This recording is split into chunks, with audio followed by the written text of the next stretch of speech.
Hello students, we are going to start our chapter 19, our state governments. Students, as we know, India is a democratic country where people elect their representatives, people elect their governments. So India जो है 7th largest country है जो कि जिसका area 3.28 million square kilometre है, लेकिन this whole area is not govern by single government. तो इसको एडमिनिस्ट्रेटिवली इसको कन्वीनियंट रूप से गवर्न करने के लिए इसको अलग अलग स्टेट्स में डिवाइड किया गया। 28 स्टेट्स और 8 यूनियन टेरिटरीज में इसको डिवाइड कर दिया गया है। क्यों?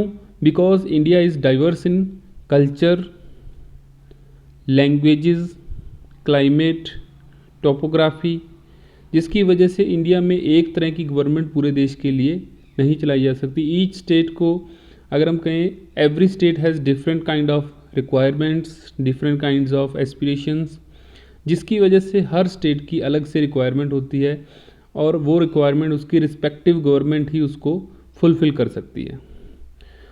तो जैसे कि सेंट्रल में गवर्नमेंट होती है जो पूरे देश के लिए होती है, वैसे ही स्टेट में गवर्नमेंट होती है जो पूरे स्टेट के लिए होती है। वैसा ही सिस्टम चलता है जैसा कि सेंट्रल गवर्नमेंट का होता है।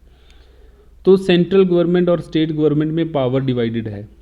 इसको हम सिस्टम को कहते हैं federal system, where power is divided between central authority and different constituent units.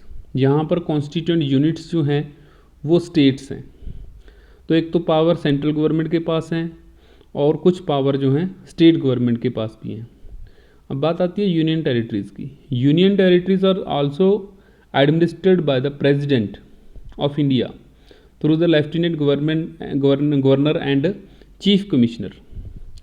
तो देखिए, पावर जो है अलग अलग तरीके से डिवाइड कर रखी है according to the area, according to the language group, according to the region. Area के अकॉर्डिंग, रीजन के अकॉर्डिंग और लैंग्वेज ग्रुप्स के अकॉर्डिंग जो पावर्स हैं वो डिवाइड कर दी गई हैं। अब देखिए, पावर्स कौन सी पावर कौन यूज़ करेगा, इसके लिए भी हमारे कॉन्स्टिट्यूशन मेकर्स ने बहुत अच्छे तरीके से सेटलमेंट की है। तो एक सेटअप बनाया हुआ है जिसमें सेंट्रल गवर्नमेंट की जो पावर हैं, स्टेट गवर्नमेंट्स की जो पावर्स हैं, उनको पहले से ही हमारे कॉन्स्टिट्यूशन में लिखा हुआ है। तो both the central and state governments are independent in their working. कोई दूसरे के वर्किंग कंडीशन में, वर्किंग में कोई भी इंटरफेरेंस नहीं करेगा। So division of power between the centre and state is on the basis of 3 list. हमारे कॉन्स्टिट्यूशन में 3 लिस्ट दी गई हैं: union list, state list, concurrent list. Union list मैंने आप बच्चों को एक ऑनलाइन क्लास में भी कहा था कि यूनियन लिस्ट और स्टेट लिस्ट और कॉन्करेंट लिस्ट जो हैं, इनके बारे में आपने पढ़ना है कि कौन कौन सी लिस्ट होती हैं। कुछ मैंने आपको सब्जेक्ट्स बता दिए थे। देखिए, यूनियन लिस्ट में होते हैं 97 subjects. Subjects mean the matter to which the union government is responsible. तो देखिए, जैसे आर्मी है, पोस्टल डिपार्टमेंट है, रेलवेज़ है, उसके लिए, या फिर फॉरेन अफेयर्स हैं, उसके लिए जितने भी रूल बनेंगे वो यूनियन गवर्नमेंट या सेंट्रल गवर्नमेंट बनाएगी। तो उसमें स्टेट गवर्नमेंट का कोई भी इंटरफेरेंस नहीं होएगा। तो 97 सब्जेक्ट ऐसे हैं जो कि नेशनल इंटरेस्ट के हैं, जिनके ऊपर सिर्फ सेंट्रल गवर्नमेंट ही रूल बना सकती है। On the other hand there are 66 subjects on in state list in which state government is responsible to make laws, and there is another list that is concurrent list. There are 47 subjects. अब देखिए, state list में तो आते हैं जैसे police और property related materials. Concurrent list में आ जाते हैं, देखिए, जैसे हमारे देश में एजुकेशन से रिलेटेड रूल सेंट्रल गवर्नमेंट भी बना सकती है, स्टेट गवर्नमेंट भी बना सकती है। हेल्थ से रिलेटेड, तो देखिए, जो कॉन्करेंट लिस्ट में हैं सब्जेक्ट्स आते हैं, these subjects are included in दो subject which are included in concurrent list. The decision on these subject can be taken by the central government as well as state governments. इनके ऊपर central government और state government दोनों ही इनके ऊपर decision ले सकते हैं। लेकिन जो डिसीजन, अगर मान लो एक ही सब्जेक्ट के ऊपर दोनों गवर्नमेंट ने डिसीजन ले लिया और दोनों का डिसीजन अलग अलग है, then in case of conflict between the decision of central government and state government, the decision taken by central government will prevail. तो इस तरह से central government is more powerful as it has more power, more resources and more finances.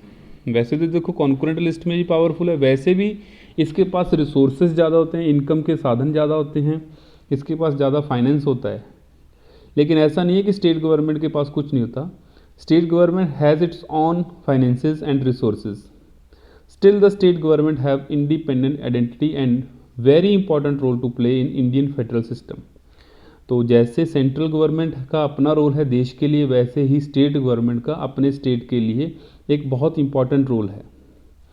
तो students, state legislative में होता क्या है?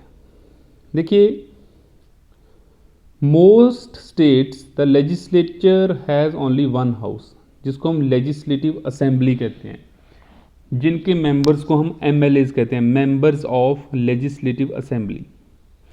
Only 6 states, that is Uttar Pradesh, Bihar, Maharashtra, Karnataka, Jammu and Kashmir and Andhra Pradesh, have 2 houses, जिसमें असेंबली भी होती है और काउंसिल भी होती है। विधानसभा यानी कि लेजिस्लेटिव असेंबली, और विधान परिषद जिसको हम लेजिस्लेटिव काउंसिल भी कहते हैं।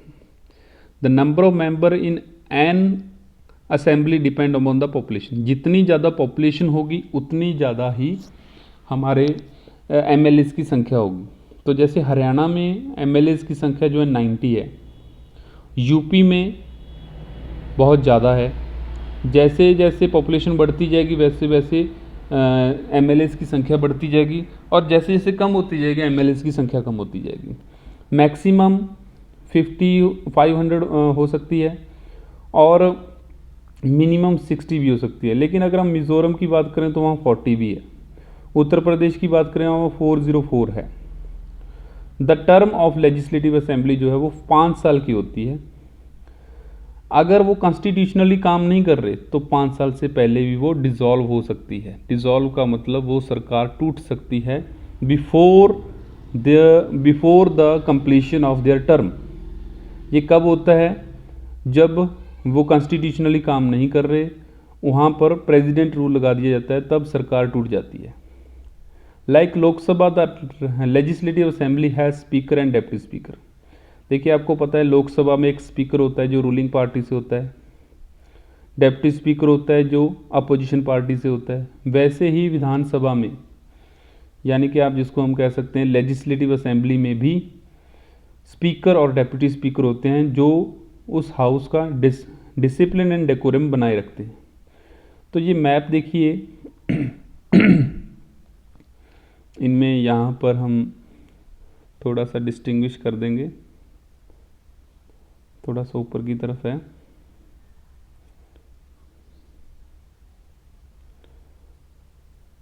यहाँ पर अब जम्मू और जो लद्दाख है अलग अलग कर दिए गए हैं। इधर से देखिए, ये हमारा मैप है जो जहाँ पर हमें ये स्टेट एंड यूनियन टेरिटरीज बताया गया है। देखिए, स्टेट्स और यूनियन टेरिटरीज को भी किस तरीके से डिवाइड किया गया था। कॉन्स्टिट्यूशन मेकर्स ने जब ये प्रॉब्लम आ रही थी कि हमारे स्टेट्स कैसे क्रिएट किए जाएंगे, तो कुछ स्टेट्स जो थे वो on the basis of language भी क्रिएट किए गए थे। तो स्टूडेंट्स, आप लोगों ने क्या करना है, आप लोगों ने आज घर पे बैठ के जितने भी हमारे स्टेट्स हैं वहाँ पर कितनी लेजिस्लेटिव असेंबली सीट्स हैं, उन सीट्स के अपनी नोटबुक में लिखना है। How many seats in legislative assembly of each state of India. So यहाँ तक करना आपने, बाकी हम नेक्स्ट क्लास में करेंगे। Thank you.